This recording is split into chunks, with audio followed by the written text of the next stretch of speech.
Hi hello welcome to my channel. Telangana రాష్ట్ర ప్రభుత్వం రైతులకు రైతు రుణమాఫీని విడుదల చేస్తుంది. ఇప్పటికే చాలా మంది రైతుల అకౌంట్ లో డబ్బులు విజయవంతంగా జమ అయ్యాయి. ఒక రోజు మినహాయించి మరొక రోజు రైతుల ఖాతాలో డబ్బును జమ చేస్తూ వస్తుంది రాష్ట్ర ప్రభుత్వం. ఈ ప్రక్రియను మార్చి 31 వరకు పూర్తి చేస్తామని తెలిపింది.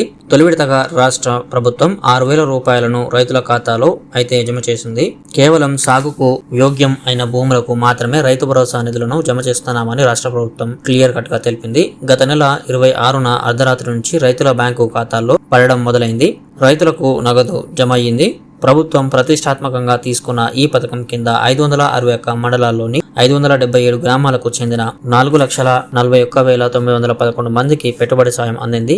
మొత్తం 9,48,333 ఎకరాలకు సంబంధించి 569 కోట్లు రైతుల ఖాతాలో జమ అయ్యాయి. వీరితో పాటు ఇందిరమ్మ ఆత్మీయ భరోసా పథకం కింద భూమి లేని వ్యవసాయ కూలీ కుటుంబాలకు కూడా సహాయం అందింది. మొదటి విడతగా తొలి రోజు 18,180 మంది వ్యవసాయ కూలీల ఖాతాల్లో ఒక్కొక్కరికి 6,000 చొప్పున జమ చేశారు. ఈ రెండు పథకాలకు కలిపి మొత్తంగా 579 కోట్లను ఆర్థిక శాఖ ఇప్పటికే విడుదల చేసింది. సో మీ ఖాతాలో జమ అయ్యాయా లేదా అనేది కామెంట్ రూపంలో అయితే తెలియజేయండి. ఇది ఈ రోజు వీడియో. మీకు నచ్చినట్లయితే లైక్ చేయండి. అలాగే మన ఛానల్ కి సబ్స్క్రైబ్ అవ్వడం మాత్రం మర్చిపోకండి. మరిన్ని విషయాల కోసం ఇప్పుడు మన వెబ్సైట్ ని ఫాలో అవ్వండి.